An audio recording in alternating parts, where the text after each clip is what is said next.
இன்றே டவுன்லோட் செய்து உங்கள் ஃபேவரட் ஷோக்களை என்ஜாய் பண்ணுங்க. அந்த அண்ணாமலை அம்மாவையே நம்பி நிக்கிறாங்க. ஆனா அந்த அம்மா ஒன்னும் பண்ணாது. சும்மா ஒரு பண்ணு கொண்டைய போட்டுக்கின்னு கண்ணு முழுக்க மைய அப்பிக்கின்னு சும்மா அங்கேயும் இங்கேயும் சுத்தி நிக்குதே தவிர ஒன்னும் முயற்சி பண்ண மாதிரியே தெரியல. அதான் ஆத்தா, நான் சொன்னதெல்லாம் நிறைவேறுமா? ஐயோ ஆத்தா, ஆத்தா அருள் குத்துட்டியா ஆத்தா? ஐயோ நான் என்னன்னு சொல்லுவேன். ஆத்தா அருள் கொடுத்துருச்சுடி. நான் நினைச்சதெல்லாம் நிறைவேற போகுது. ரொம்ப சக்தி வாய்ந்த அம்மனு, வேண்டினா கண்டிப்பா பழிச்சிரும். ஏ வான்மதி, வாடி நீ வந்து வேண்டிக்க. கம்மன்ற, நானே டென்ஷன்ல இருக்கேன். அப்படியெல்லாம் சொல்லாத வான்மதி. இப்ப நான் வேண்டினப்ப ஆத்தா உன் வேண்டுதல் எல்லாம் நிறைவேறும்னு கண்ணு சிமிட்டி சொல்லுச்சேடி. போய் நல்லா வேண்டிக்கின்னு வா போ. அது எப்படி சில கண் சிமிட்டோம்? உண்மையிலே இது அம்மன் தானா இல்ல அம்மன் மாதிரியா? அதெல்லாம் நல்லவங்க வேண்டிக்கினா சாமி கண்டிப்பா கண்ணு திறந்து பாக்கும். கரெக்டா சொன்னீங்க. பிள்ளையார் பால் குடிக்கும் போது, புன்னை நல்லூர் முத்துமாரியம்மனுக்கு வேர்க்கும் போது நம்ம அம்மன் கண் சிமிட்டி அருள் தர மாட்டாங்களா? அதானே.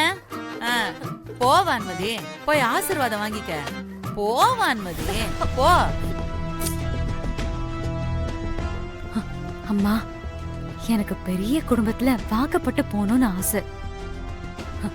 அப்பதான் அண்ணாமலை குடும்பத்துக்கு மருமகளா போக போறேன்னு சந்தோஷமா இருந்தேன். ஆனா அந்த அண்ணாமலைக்கு என் தங்கச்சிய பிடிச்சிருக்குன்னு சொல்லி என் ஆசைய நிறைவேறாம பண்ணிட்டாங்க.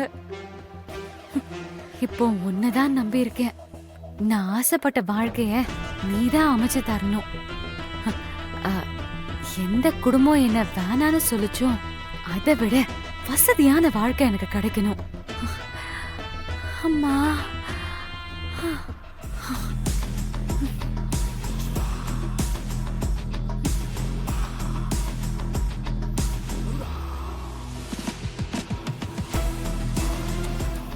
என்ன ஒருத்தராவது அண்ணாமலையை தொடுவாங்க, அவங்க அசைவாங்கன்னு பார்த்தா எல்லாரும் தள்ளி நின்னு கும்பிட்டு போறாங்க.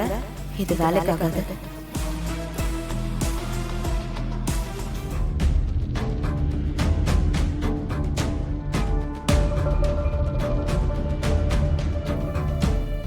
அம்மா, மத்தவங்க மாதிரி எனக்கு சின்ன பிரச்சனை எல்லாம் இல்ல. என் வாழ்க்கையே பிரச்சனையா தான் இருக்கு. அத நீதான் சரி பண்ணணும். சீக்கிரமே என்னையும் என் கணவரையும் எங்க மாமியார் வீட்டுல ஏத்துக்கணும். அந்த அண்ணாமலை குடும்பத்துல மூத்த மருமகளா நான் காலடி எடுத்து வைக்கணும். அதுக்கு நீதான் அருள் புரியணும் தாயே. வந்ததுல இருந்து இவன் நடவடிக்கையே சரியில்லையே. ஐயோ, இப்ப என்ன பண்ண போறான்னு தெரியலையே. கடவுளே, நீங்க தான் காப்பாத்தணும்.